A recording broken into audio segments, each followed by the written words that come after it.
ma Kilifi antere kod George Williams jalonyo weche mag somo kachiel kod Eric Oduor jachiw paro ewi CBE mano e skul mano mar Merisho School. Watu wako tudore kod kaka jopuonjre winjo bed ni ikore e yo makare mar donjo e senior school mano higa manyien. Ahinya to gisani mwang'eyo ni duoko mag KJSE ibo bed ka igolo ayanga odiochieng' ma kawuono kod migawo mar somo. Kapok ne wadhi e yueyo moro madundo, Opollo Kopollo nitiere paro ma nyisi ni mak.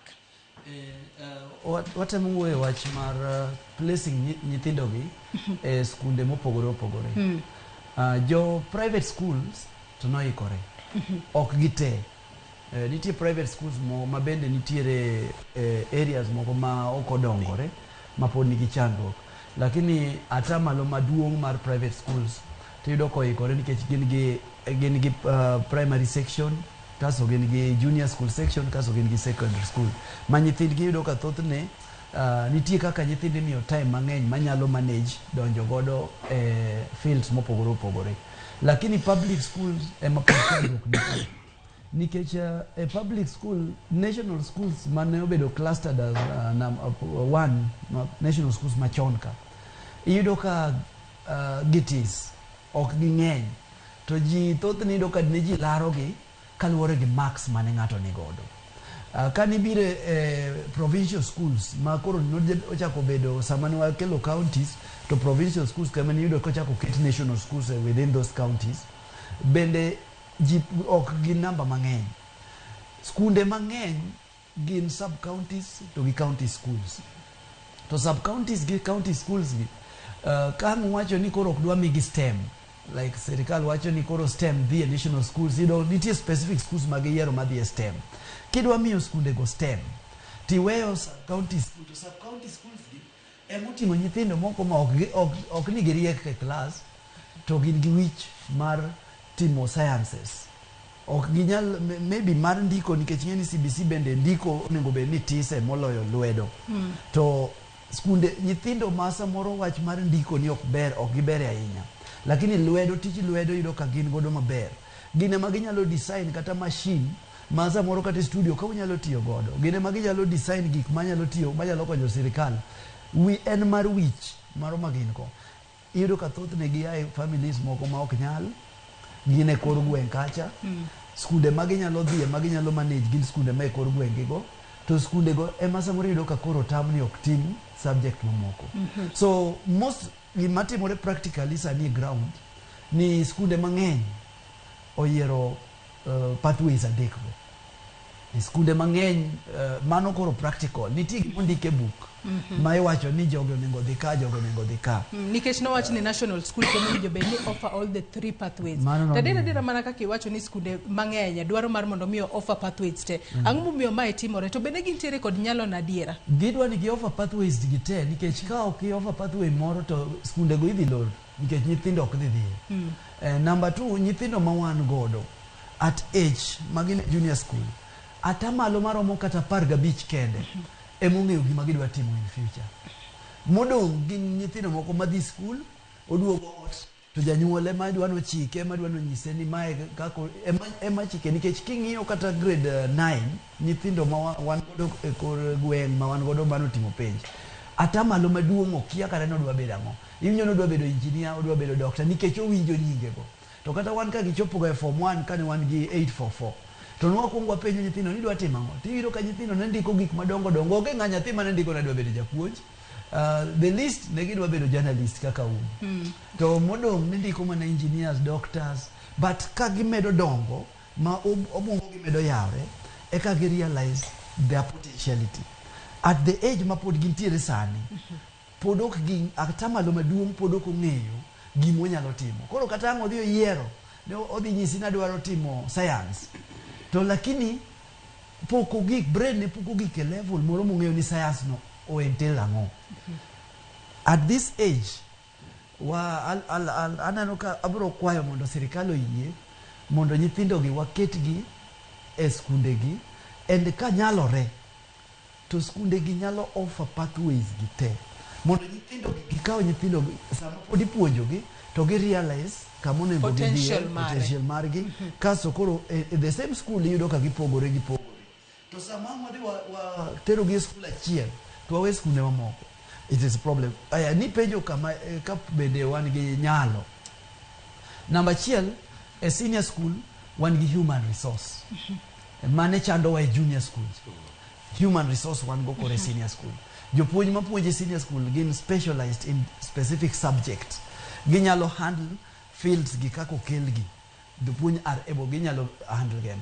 Emomiyo kata na retooling mitimo and mana just to jump start to tell them ni mae gimo dhitimo. Lakini facilities mar laboratories wan go the secondary schools.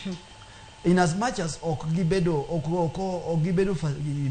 furnished kako onego ok opong' gi gik moko madwarore mag lab, lakini wan gi laboratories e secondary schools moloyo primary schools mane waonge gi laboratories sama watero junior school. Koro iyudo ka facilities nitiere.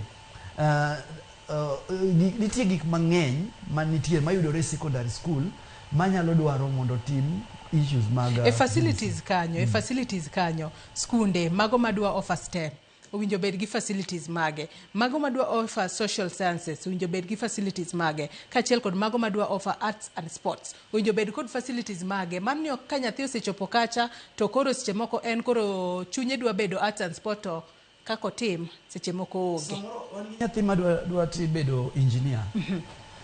Wan gi physics lab mane e secondary kacha. Physics lab bedo facilitated gi physics equipments. Engineer iyudo samoro microscope ni biology, lakini iyudo the facilities nitie mag physics. Nitie facilities mag jok madwa bedo doctors. Idhi yudo microscope e laboratory kacha maginyalo temo ng'iyo godo the human cells, animal cell. Iyudo ka uchako keto nyithindo. Nitie facilities mang'eny madwaro. Nitie joma dwa timo computer. Ginyaka gidhi kama computers nitie. Inyalo puonji matters ma computer. Nitie jok madwa timo engineering. Nitie skunde manigi mane nyicha timo metal works.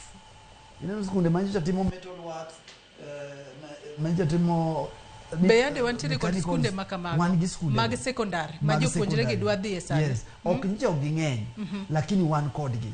Manyicha nitie kata sani king'iyo timetable mar KCSE tidhi yudo ka timetable nitiere metal work, nitiere woodworks, nitiere nikech skunde nitie mane offer gi.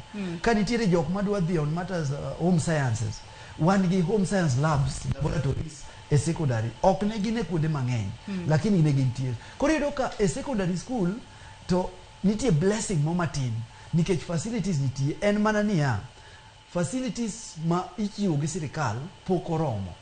Gidwano med gi kaluwore gi puonj ma wadwa bedo godo mar CBE pok giromo. But at least nitie. Mane momiyo bende ne wasiko waywak ne sirikal ni wa waste nyithindo kachacha nikech gin kama facilities onge kabisa, whereas nitie kama wan gi facilities matin monyalo tiyo godo. Koro en kwayo mar mondo sirikal obed serious mondo med facilities gi e skunde mang'eny. Ka nitiere skunde manyocha offer, manyocha chiwo metal work, woodworks, iyudo ka samoro e whole county ne en skul achiel. Koro wanyalo ng'iyo yo ma skunde gi nyalo bedo godo sub county ka sub county nitie gi skul achiel ma nigi facilities machalo kamago. Ka nitiere home science, kaka Kilifi County ang'eyo skunde mancha puonjo home science. Ok gitis asepuonj nyaka skul mane puonjo home science. Koro what ensure ni sub county ka sub county nitiere skunde go manyalo puonjo home science. Mondo kik wakaw nyithindo te wadwa tero nyithindo e national schools matis, to wanyalo facilitate skunde wa mawan godo at the sub county level mondo over these sciences. To katiere ni gini na wawacho ni gini en nyathi monyuol mapod bogno. Chuno ni nyaka watere mana mos. And education stakeholders te onego bed involved. Kinyiso gini mae gimwatimo, mae kakwatime. Gini bede wiji moko matis. Ng'eni sani kidhi e Ministry of Education, tidhi yudo ji moko 3 kata 4 ema gini nie wigi. To jomodong' moluoro gi te ok yani ang'o ma gidwaro. Koro gini gidhire ni wadhi uru nikech gin e wigi. Gin gi idea, gin gi picha kako winjo bedi. Gineno picha no kaka gino nego bedi. To jok ma gidwano implement picha ma gineno no, to kia kaka picha no nego bedi. Why expect ni sama wadhi e grade 10, jo Ministry of Education, KICD onego koro wuog oko mondo ochak wuoyo gi jopiny. Jopuonj nyalo wuogo, lakini jopiny, jonyuol, gichak wuoyo gi jonyuol e TV stations kaka moan go gi radio stations, social media, mondo gichak golo kata brochures matindo tindo manyiso gini kako onego timre, mondo gigol gine wigi, giket gine wi jonyuol gi jok madhi implement education. Ilero kanyo makare ahinya, kendo ber ka ok ni